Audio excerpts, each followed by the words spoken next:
বলবেন না যে তোমার ঠোঁটটা কালো, ভুলেও কোনোদিন বলবেন না। একবার ঠোঁট কালো বললে 10 বছর আপনাকে ভালোবাসবে না। ভুলেও কোনোদিন বলবেন না যে ঠোঁটটা মোটা, তোমার রংটা কালো, এভাবে বলবেন না। ভুলেও কোনোদিন শ্বশুর শাশুড়িকে গালি দিবেন না। একদিন শ্বশুর শাশুড়িকে গালি দিলে আপনার বউ আপনাকে জীবনে কোনোদিন ভালোবাসবে না। ভুলেও কোনোদিন কটু কথা বলবেন না। এই ছেলে, তোমাকে বলছি, বউয়ের সাথে তোমার এত খারাপ ব্যবহার কেন? তুমি কথাও কথা তোমার স্ত্রীকে গালি দাও কেন? ও কি পশু প্রাণী নাকি? ও কি তোমাদের বাড়ির কুকুর শ্রীগাল পশু প্রাণী? তুমি তোমার বউকে এত তুচ্ছভাবে দেখো কেন? মোহাম্মদ সাল্লাল্লাহু আলাইহি সাল্লাম বলেছেন, বউকে কটু কথা বলবা না। 4 ওলা তাজরিবাল ওয়াজহি, মুখের উপরে মারবা না। 5 ওলা তাতরুকা ইল্লা ফিল বাইতে, তুমি তোমার বাড়ি ছাড়া তোমার বউকে কোথাও যেতে দিবা না। ও খালার বাড়ি যেতে পাবে না, ও ফুফুর বাড়ি যেতে পাবে না, ও ভাবির বাড়ি যেতে পাবে না, ও মায়ের বাড়ি যেতে পাবে না। জরুরি প্রয়োজন ছাড়া বাড়ি ত্যাগ করতে পারবে না। এই কথা মোহাম্মদ সাল্লাল্লাহু আলাইহি সাল্লাম বলেন, আমি বলিনি। ও আপনার বাড়ির বাইরে যেতে পারে না। বিবাহের বাড়িতে যাওয়ার কোনো প্রশ্নই আসে না। বিবাহের বাড়িতে গেলে স্বামীর সংখ্যা বেশি হয়ে যাবে। স্বামীর সংখ্যা বেশি হয়ে যাবে, মানে অবৈধ কর্ম হয় একেবারেই সহজ। ভুলেও কোনোদিন বিবাহের বাড়ি স্ত্রীকে যেতে দিবেন না। আপনি যান, আপনার ছেলে যাক, আপনার বাপ যাক, মহিলা যদি যাওয়াই লাগে আপনার মা যাক, আপনার বউ যাবে না। বইয়ের উপর একটা কন্ট্রোল ক্ষমতা থাকতে হবে, এই কথা মোহাম্মদ সাল্লাল্লাহু আলাইহি সাল্লাম বলেন। এই বাড়িতে আপনার পক্ষ থেকে কারফিউ জারি থাকবে, 5টা জিনিস জরুরি। মহান আল্লাহ বলেন, ফাসাল্লি লিরাব্বিক, পৃথিবীর মানুষ, তোমরা তোমাদের প্রতিপালককে সন্তুষ্ট করার জন্য সালাত আদায় করো। মুহাম্মদ সাল্লাল্লাহু আলাইহি সাল্লাম, আপনি আপনার প্রতিপালককে সন্তুষ্ট করার জন্য সালাত আদায় করুন। মহান আল্লাহ বলেন, হাফিজু আলাস সালাওয়াতি ওয়াস সালাতিল উস্তা, পৃথিবীর মানুষ, তোমরা 5 ওয়াক্ত সালাত আদায় করো, বিশেষভাবে আসরের সালাত আদায় করো। আসরের সালাত নির্ধারিত সময়ে আদায় করতে হবে, 5টাই করা যাবে না। দেরি করতে করতে করতে হুজুর একবারে সূর্য ডুবিয়ে দেয় মনে হচ্ছে, সেটাই হুজুরের কাছে পছন্দনীয়। এই ছেলে, প্রত্যেকটা বস্তুর ছায়া যখন তার সমপরিমাণ হবে তখন আসর। আমি বলিনি এই কথা, কে বলেছেন বলো তো? মুহাম্মদ সাল্লাল্লাহু আলাইহি সাল্লাম। আর তুমি যখন আসরের সালাত আদায় করছো তখন 10টা হয়ে গেছে গো। বুঝতে পারোনি কথা? আসরের সালাতের সময় কখন? প্রত্যেক বস্তু যখন তার ছায়াটা তার সমপরিমাণ হবে। কালকে লাঠি খাড়ো করো একটা, দিয়ে ছায়াটাতে দাগ দাও, দিয়ে এবার বোতলটা ফেলে দাও। যদি ছায়াটা তার সমান হয়ে থাকে, এখন আসরের টাইম হয়ে গেছে। এই কথা আমি বলিনি, কে বলেছেন? মুহাম্মদ সাল্লাল্লাহু আলাইহি সাল্লাম বলেছেন। পৃথিবীর কোন মানুষের কথাকে এই কথার সাথে লাগাবো না। আমি আব্দুর রাজ্জাক বিন ইউসুফ 5 পয়সা দাম নেই। পৃথিবীর কোন মানুষের কথাকে এই কথার সাথে লাগাবো না। উমর রাদিয়াল্লাহু তাআলা আনহুর কথাকে এই কথার সাথে লাগাবো না। মানুষ হিসাবে পৃথিবীর ব্যতিক্রম মানুষ উমর। যে রাস্তা দিয়ে হাঁটতেন সে রাস্তা দিয়ে শয়তান হাঁটতো না। অতএব নির্ধারিত সময়ে সালাত আদায় করার চেষ্টা করুন, একথা আল্লাহর আদেশ। যে কোনো মূল্যে সালাত আদায় করতে হবে। অজু করে সালাত আদায় করতে হয়, পানি নেই, তায়াম্মুম করে সালাত আদায় করতে হবে। মাটি নেই, বিনা অজুতে বিনা তায়াম্মুমে সালাত আদায় করতে হবে। দাঁড়িয়ে থেকে সালাত আদায় করতে হয়, দাঁড়িয়ে থাকা যায় না, বসে থেকে সালাত আদায় করতে হবে। বসে থাকা যায় না, শুয়ে থেকে সালাত আদায় করতে হবে। কেবলার দিকে মুখ করে সালাত আদায় করতে হয়, কেবলা বোঝা যায় না, এমনিতেই পড়তে হবে। শত্রু তাড়া দিয়েছে, দৌড়িয়ে চলে যাচ্ছি, ওই দিকে ওইভাবেই সালাত আদায় করতে হবে। এবাদতের জগতে ব্যতিক্রম এবাদত সালাত। সালাত এমন একটি ইবাদত যার উপরে নির্ভর করে অন্যান্য ইবাদত। সালাত আছে তো আর ইবাদত আছে, সালাত নেই তো সব বাতিল। আব্দুর রাজ্জাক সাহেবের একাধিক দিনের বক্তব্যে আমরা জানি যে ইবাদতের জগতে সবচেয়ে দামি ইবাদত সিয়াম, রোজা। কেন? সলাৎ যতই দামি ইবাদত হোক, এরপরে সলাতের নেকিটা আল্লাহ নিজে হাতে দিবেন না। বলেন তো দেখি, কোন ইবাদতের নেকি নিজে হাতে দিবেন? সিয়াম। তাহলে বলতে গেলে ইবাদতের জগতে সবচেয়ে দামি ইবাদত হলো সিয়াম। সাপ্তাহিক রিপোর্ট আল্লাহর দরবারে কোন কোন দিনে পেশ করা হয়?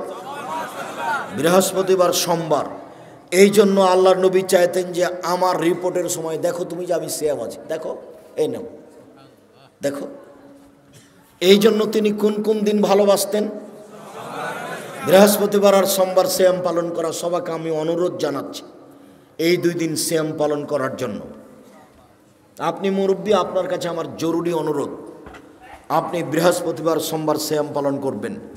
আর বাৎসরিক রিপোর্ট কোন দিন পেশ করা হয়? না না না না, শাবান মাসে। তবে শাবান মাসের কোন দিন সেই দিন মুহাম্মদ সাল্লাল্লাহু আলাইহি ওয়াসাল্লামের জানা ছিল না, যার কারণে তিনি শাবান মাসে বেশি বেশি সিয়াম পালন করতেন। বর্ণনাকারী বলছেন, আল্লাহর নবী আপনি শাবান মাসে এত বেশি রোজা থাকেন, সিয়াম থাকেন কেন? তখন আল্লাহ রাসূল বলছেন, দেখো শাবান মাসের বাৎসরিক রিপোর্ট পেশ করা হয়, কোন দিন আমার জানা নাই। কিভাবে কিভাবে ভারত, বাংলাদেশ, পাকিস্তানের আলেম ওলামা জেনে নিলেন সেদিন 15ই শাবান। তাই কলকারখানা, অফিস আদালত, কোর্ট কাছারি, শিক্ষা প্রতিষ্ঠান সব কিছু বন্ধ করে আতর গোলাপ মেখে রাতে গোসল করে দিনে সিয়াম থাকে। অবাক কথা, এত বড় সুযোগ হলো তো আল্লাহ নবী তাহলে একদিনই থাকতেন। একদিন না থেকে তিনি বেশি দিন থেকেছেন, একবারে 15 তারিখ পর্যন্ত, 20 তারিখ পর্যন্ত, 25 তারিখ পর্যন্ত, 27 তারিখ পর্যন্ত। খালি এই টেনশনে যে কোন দিন যে হলো, কোন দিন যে হলো বাৎসরিক রিপোর্টের দিন। তো সেটা কোন মাস? শাবান মাস। কোন দিন কেউ জানে না। কিভাবে কিভাবে আমরা জেনে নিয়েছি সেই দিন কোন দিন? 15ই শাবান। হাসাওয়া কাল্লা, কখনো নয়, ভুল হিসাব। বেশি বেশি সিয়াম পালন করে ধরতে হবে রিপোর্টের দিন। এবাদতের জগতে সবচেয়ে দামি এবাদত সিয়াম, এ কথা ঠিক। কিন্তু যদি নামাজ না থাকে তাহলে রোজাটাকে আল্লাহ এভাবে কেটে দেবেন, যা এটা বাতিল। এবাদতের জগতে শক্তিশালী, ক্ষমতাধর, পাওয়ারফুল এবাদত হলো দান। দানের চেয়ে এত ক্ষমতাধর শক্তিশালী এবাদত পৃথিবীতে নেই। দান করলেন এখানে মায়ের নামে, কবরের শাস্তি বন্ধ, ক্ষমতাই ভিন্ন। আল্লাহ নবী বলছেন যে পানি যেমন আগুনকে নিভাতে পারে, দান তেমন পাপকে মিটাতে পারে। দান করে পাপ মিটিয়ে দেন। আল্লাহ খুব রাগান্বিত, আপনাকে জাহান্নামে দিবেন। তো 10 টাকা দান করেছেন, 500 টাকা দান করেছেন, তখন আল্লাহ বলছেন আচ্ছা আচ্ছা ঠিক আছে, যাও, নরম হয়ে গেছে, যাও যাও জান্নাতে যাও। দানের খুব ক্ষমতা। কিন্তু দানের যতই ক্ষমতা থাক, যদি সে সলাত না থাকে তাহলে দানকে আল্লাহ কি করবেন? কেটে দিবেন। দানের আর কোনো ক্ষমতা নেই। আল্লাহর ভয়ে 1 ফোঁটা চোখের পানি আল্লাহর কাছে সবচেয়ে প্রিয়। 1 ফোঁটা চোখের পানি, এর চেয়ে কোনো পছন্দনীয় ইবাদত আল্লাহর কাছে নাই। 1 ফোঁটা চোখের পানি। রাসূল সাল্লাল্লাহু আলাইহি ওয়াসাল্লাম বলছেন, লা ইয়ালিজার রাজুলু বাকা মিন খাসিয়াতিল্লাহ তা ইয়ালিজাল লাবানু ফি দারে। গাভীর বাঁট ওলান থেকে দুধ বের করে ভিতরে ঢোকানো যায় না যেমন, আল্লাহর ভয়ে কাঁদে যে সে জাহান্নামে যাবে না তেমন। গাভীর বাঁট ওলান বুঝেন কি? চাপ দিয়ে দুধ বের করে ভিতরে ঢোকানো যাবে? এই কাজটা যেমন অসম্ভব, আল্লাহর ভয়ে কাঁদে যে তার জাহান্নামে যাওয়া তেমনি অসম্ভব। এটা আমি বলিনি, এই কথা মুহাম্মদ সাল্লাল্লাহু আলাইহি সাল্লাম বলেন। এরপরেও কেঁদে আপনি অনেক নেকি করেছেন, কিন্তু সলাত নেই। এবার এটা আল্লাহ কি করবেন? এটা কেটে দিবেন, বাতিল। তাহলে ইবাদতের জগতে সবচেয়ে ব্যতিক্রম, ভিন্ন ধরনের ইবাদত হলো সলাত, যার উপরে নির্ভর করে অন্যান্য ইবাদত। সলাত এমন একটি ইবাদত যার উপরে নির্ভর করে অন্যান্য ইবাদত। অতএব পরিষ্কার কাপড় পরে সলাত আদায় করতে হয়, পরিষ্কার নেই, যেই কাপড়ে পেশাব পায়খানা লেগে আছে ওই কাপড় পরেই সলাত আদায় করবেন। পরিষ্কার অপরিষ্কার কোনো কাপড়ই নেই। আপনি উলঙ্গ হয়ে আছেন, নামাজের টাইম হয়ে গেছে, আপনি এ অবস্থাতেই সলাত আদায় করবেন। যার কারণে আমি বহুদিনই বলেছি যে মুসলিম দেশে মার্কিন সৈন্য ঢোকে, কথার কথা ইরাকে, আফগানিস্তানে মুসলিম মহিলাকে ধরে 5 জন 7 জন ধর্ষণ করার পরে পরনের কাপড় খুলে নিয়ে উলঙ্গ অবস্থায় তাদের সামনে হাঁটতে বাধ্য করে, এই সময়ে যদি সলাতের টাইম হয়ে যায় তাহলে মুসলিম মহিলাকে উলঙ্গ অবস্থায় মার্কিন সৈন্যের সামনে সলাত আদায় করতে হবে, করতেই হবে। পৃথিবীতে ব্যতিক্রম ইবাদত সলাত, যেই সলাত যে ইবাদত মানুষের কোনো অসুবিধা বুঝে না, সমস্যা বুঝে না, অসুখ বিসুখ বুঝে না, কিছুই বুঝে না, একেবারে কিছুই বুঝে না। সময় হলে সলাত আদায় করতে আপনি বাধ্য।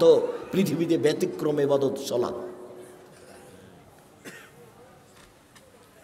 যারা সলাত আদায় করে না তারা কেমন? যারা সলাত আদায় করে না তারা কাফের। রাসূল সাল্লাল্লাহু আলাইহি সাল্লাম বলেন, মান তারাকা সলাতা মুতাআম্মিদান ফাকাদ কাফারা। কেউ যদি ইচ্ছাকৃত সলাত ছেড়ে দেয় তাহলে সে কাফের হয়ে গেল। মুহাম্মদ সাল্লাল্লাহু আলাইহি সাল্লাম বলেন, বাইনাল আবদি ওয়া বাইনাল কুফরি তারকুস সালাত। মুসলমান এবং কাফের মধ্যে পার্থক্য হচ্ছে সলাত ছেড়ে দেওয়া। কেউ যদি সলাত ছেড়ে দেয় তাহলে সে কাফের, কেউ যদি সলাত আদায় করে তাহলে সে মুসলমান। আসহাবু মুহাম্মাদিন সাল্লাল্লাহু আলাইহি সাল্লাম লা ইয়ারাউনা তারকুহু কুফরুন গায়রা সালাত। মুহাম্মদ সাল্লাল্লাহু আলাইহি সাল্লামের সঙ্গী সাথী সাহাবীগণ কেউ যদি রোজা ছেড়ে দিয়েছে তাহলে তাকে কাফের মনে করতেন না, কেউ যদি হজ না করত তাহলে তাকে কাফের মনে করতেন না, কেউ যদি যাকাত না দিত তাহলে তাকে কাফের মনে করতেন না, তবে কেউ যদি সলাত আদায় না করত তাহলে তাকে কাফের মনে করতেন। রাসূল সাল্লাল্লাহু আলাইহি সাল্লাম বলেন, উমিরতু আন উকাতিলান নাস হাত্তা ইয়াকুলু লা ইলাহা ইল্লাল্লাহ। মানুষ যতদিন পর্যন্ত লা ইলাহা ইল্লাল্লাহ না বলেছে, সলাত আদায় না করেছে, আমি তাকে পিটিয়ে সলাত আদায় করাবো, মারবো, না হয় মরবো। এই হাদিসের ভিত্তিতে সেই কালে ইমাম আহমদ ইবনে হাম্বল রাহিমাহুল্লাহ বলেছেন, কেউ যদি সলাত আদায় না করে তাহলে তাকে কুরবানি করতে হবে। এই হাদিসের ভিত্তিতে সেই কালে ইমাম আবু হানিফা রাহিমাহুল্লাহ বলেছেন, কেউ যদি সলাত আদায় না করে তাহলে তাকে জেলখানায় বন্দি করে পিটিয়ে সলাত আদায় করাতে হবে। এই হাদিসের ভিত্তিতে বর্তমান আরবি বিদ্বানগণ বলছেন, স্বামী নামাজ পড়ে স্ত্রী পড়ে না, স্ত্রী পড়ে স্বামী পড়ে না, তাহলে বিবাহ কেটে গেছে, বিবাহ বাতিল। চেয়ারম্যান লাগে না, মেম্বার লাগে না, খাতা কলম লাগে না, বিবাহ এমনিতে গেছে। এই ছেলে, তুমি কি কারো গায়ে হাত দিয়ে আছো নাকি? রেডি হও। এক খেয়ালে চেয়ে থাকবা তোমাকে যেন পাখি মনে করে পাথর। এক খেয়ালে চেয়ে থাকবা যেন তোমাকে পাখি মনে করে পাথর। সম্মানিত দিনী ভাই বোন, একজন বেনামাজি যদি মারা যায় তো আরবি বিদ্বানগণ বলছেন ওকে শ্মশান ঘাটে ফেলে দিতে হবে। হিন্দু মারা গেলে যেখানে ফেলতে হয় সেখানে ফেলে দিতে হবে, মুসলমানের কবরস্থানে কবর দেওয়া যাবে না। এ কথা বর্তমানে আরবি বিদ্বানগণ বলছে। অতএব কেউ যদি সলাত আদায় না করে তাহলে তারা কাফের। আমরা বলছি তারা বড় পাপী। একটু কেউ যদি সলাত আদায় করে রাসূলের পদ্ধতিতে না করে তাহলে সে কেমন? কেউ যদি সলাত আদায় করে রাসূলের পদ্ধতিতে না করে তাহলে ফাওয়াইলুল লিল মুসাল্লিন আল্লাযীনা আন সালাতিহিম সাহুন। যারা সলাত আদায়ের ব্যাপারে অমনোযোগী, ঠিক মতো সলাত আদায় করে না, তারা ওয়াইল নামক জাহান্নামে যাবে। রাসূল সাল্লাল্লাহু আলাইহি সাল্লাম বলেন, যারা ঠিক মতো নিয়ম মতো সলাত আদায় করে না তারা ফেরাউনের সাথে থাকবে। পৃথিবীতে সবচেয়ে বড় বদ মানুষ ফেরাউন। অনেকে আল্লাহ বলে দাবি করেছে। Charles Darwin, Hume, Hegel, Haeckel, Lenin, Karl Marx, Engels, আব্রাহা, আবু জাহাল, আবু লাহাব, দাকিয়ানুস, ডিকেটিস, সক্রেটিস, নমরুদ, ফেরাউন, সাদ্দাদ, কারুন, অনেকে আল্লাহ বলে দাবি করেছে, তবে ফেরাউনের মতো নোংরা দাবি কেউ করেনি। মিশর জাদুঘরে ঢুকে বারবার বলছি, মোহাম্মদ ফেরাউনের লাশ কোথায় সেখানে চলো। 150 পাউন্ড দিয়ে টিকিট করে ভিতরে ঢুকেছি ফেরাউনকে দেখার জন্য। দীর্ঘ সময় কাটার পরে ফেরাউন কোথায় আছে খুঁজে পাওয়া যায় না। জিজ্ঞাসা করো, জিজ্ঞাসাতে বোঝা গেল আরও 300 পাউন্ডের টিকিট করে ঢুকতে হবে, সেটা এইদিকে। তো টিকিট করার পরে ভেতরে গেলাম, দেখি 12 জন লাশ, প্রায় সবাই একই, 19-20 বোঝা যায় না। একটা লাশের পাশে লেখা আছে আল ফারার আসলি, এ হচ্ছে আসল ফেরাউন।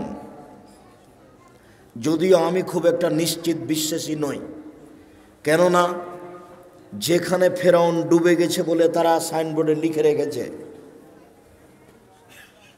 আমি বক্তব্যে যখন বলেছি জায়গাটা না দেখার আগে, তখন আমার কাছে একটা অস্পষ্ট ছিল। আমি বলেছি কাল আসাব মুসা ইন্দাল্লাহ মুদরাকুন, মুসার সঙ্গী সাথী বললেন আমরা বন্দী, ফেরাউন আমাদেরকে ধরে নিয়েছে। কেন? ডানে ফেরাউন, বামে ফেরাউন, পিছনে ফেরাউন, সামনে সাগর। মুসা আলাইহিস সালাম দৌড়িয়ে পালাচ্ছিলেন, পালাতে পালাতে সামনে সাগর পড়েছে। তো এখন ডান দিকে বাম দিকে পিছন দিকে ফেরাউন আছে, সামনে সাগর, বাঁচার কোনো পথ নেই। তাই সাহাবিগণ বলছেন আমরা আটকা পড়েছি। তখন মুসা আলাইহিস সালাম বলছেন কাল্লা, কখনো নহে, অসম্ভব হতে পারে না, মুসা আমাকে ধরতে পারো না। বলো কি তুমি? ইন্না মায়া রাব্বি, আমার সাথে আমার প্রতিপালক রয়েছেন, সেদিনই আমাকে পথ দেখাবেন। তোমরা বলো কি ফেরাউন আমাকে ধরে নিবে? মানে কাল্লা, কখনো নহে, অসম্ভব, এটা হতে পারে না, ফেরাউন আমাকে ধরতে পারে না। কেন? ইন্না মায়া রাব্বি, আমার সাথে আমার প্রতিপালক রয়েছে, সেদিনই তিনি আমাকে পথ দেখাবেন। মুসা নিজেও জানেন না পথ কি হতে পারে, কোনো পথই নাই। পথ কি আছে? কোনো পথই নাই। সামনে কুলজুম সাগর, যার শুরু শেষ বোঝা যায় না। কিসের বলছেন যে অসম্ভব হতে পারে না আমাকে ফেরাউন ধরতে পারেন? এটা তার ঈমান, এটা তার ঈমান, তার ঈমান বলছে ফেরাউন আমাকে ধরতে পারেন, এটা অসম্ভব। তা আমার একটু বুঝতে বাকি ছিল। আমি আয়াতের উপরে বলেছি, সেই জায়গাটা যদি ঠিক হয়, তো এখন দেখা যাচ্ছে যে কুলজুম সাগরের পাশ দিয়ে দৌড়াচ্ছেন আর পিছনে পিছনে ফেরাউন আসছে। এবার হঠাৎ করে সাগরের পাশে পাহাড় হলো এরকম মুখের উপরে, এই পাহাড়ের উপরে উঠা যাবে না। তাহলে এখন ডান দিকে আছে সাগর, মুখের উপরে আছে পাহাড়, বাম দিকে আছে ফেরাউন, পিছন দিকে আছে ফেরাউন, মানে চলে এসেছে। আবার এখানেই ফেরাউনকে পাওয়া গেছে, সেখানে তার সাইনবোর্ডে লেখা আছে আল্লাহ আলাম। লাশ দেখে তেমন বোঝা যায় না, তবে মাথার পিছনের দিকের চুলটা মনে হচ্ছে যে পেকে সাদা হয়ে আছে, এখনো চুল আছে। অন্যান্য লাশের তেমনটা বোঝা যায় না। আর হাতগুলি দেখে মনে হচ্ছে যে কুষ্ঠরোগ সাদা সাদা ভাব। অন্য হাতগুলি সব কালো হয়ে আছে, মমি দিয়ে কালো করা আছে। 12টা লাশ একসাথে আছে, 3টা মহিলা আর 9টা হলো পুরুষ। মিশর জাদুঘরে। সম্মানিত দিনী ভাই বোন, সবচেয়ে বদ মানুষ ফেরাউন। পৃথিবীর ইতিহাসে ফেরাউন যত বড় বদ, এত বড় বদ পৃথিবীর ইতিহাসে কেউ নেই। ফেরাউনই বলেছিল আনা রব্বুকুমুল আলা, আমি হচ্ছি তোমাদের সবচেয়ে বড় প্রতিপালক আল্লাহ। ফেরাউনই বলেছিল মা লিম তালকুম মিন ইলাহিন গায়রি, মূসা আমি ব্যতীত আর কোনো মাবুদ আছে কথা আমি জানি না। ফেরাউনই বলেছিল লাইলিত তাখাস্তা ইলাহান গায়রি লা জালান্নাকা মিনাল মাসজুনিন, মূসা যদি আমাকে বাদ দিয়ে আরো কাউকে আল্লাহ বলে দাবি করো, আমি ফেরাউন তোমাকে জেলখানায় বন্দি করে দেব। ফেরাউনের ভাষা অনেক কঠিন। পৃথিবীর ইতিহাসে সবচেয়ে বদ মানুষ ফেরাউন। আল্লাহর নবী বলছেন যারা নামাজ পড়বে ঠিক মতো পড়বে না, তারা ফেরাউনের সাথে থাকবে। কি করতে পারি আমি, কি আপনাকে আমি বলতে পারি? রাসূল সাল্লাল্লাহু আলাইহি ওয়াসাল্লাম বলছেন আলী, কতগুলি লোক বের হবে আলী, তারা বেশি বেশি সালাত আদায় করবে, বেশি বেশি সিয়াম পালন করবে, বেশি বেশি তাসবিহ তাহলিল জিকির আজকার করবে। তোমাদের ইবাদত তাদের কাছে কিছুই নয়। আলী শোনো, ইন্নাহুম তাজিদুনা, তোমরা যদি তাদের পাও ফাকতুলহুম, তাদের কুরবানি করো, ওয়াইনাম লাযরামান কাতালাহুম, যারা তাদের হত্যা করতে পারবে তারাই সবচেয়ে বেশি নাকি পাবে। ওরা সবচেয়ে বেশি বড় নামাজি, তারা বেশি বড় রোজাদার, তারা তাসবিহ গণনা করে বেশি, মেশিনে তাসবিহ গণনা করে, মেশিনে তাসবিহ। এই ছেলে, কিসে তাসবিহ গণনা করতে হবে? আঙ্গুলে। কেন? আঙ্গুল বিচার মাঠে সাক্ষী দিবে, কথা বলবে। মুরব্বী আব্দুর রাজ্জাক, শোনো বাবা, আমি মুরব্বী মানুষ, আমার বয়স 80, আমি যদি আঙ্গুলে তাসবিহ গণনা করি খালি আমার ভুল হয়, তো আমি কি তাসবিহ দানায় তাসবিহ গণনা করতে পারি না। মরা পর্যন্ত যদি একদিনও ঠিক না হয় তবু নেকি পাবেন। কেন?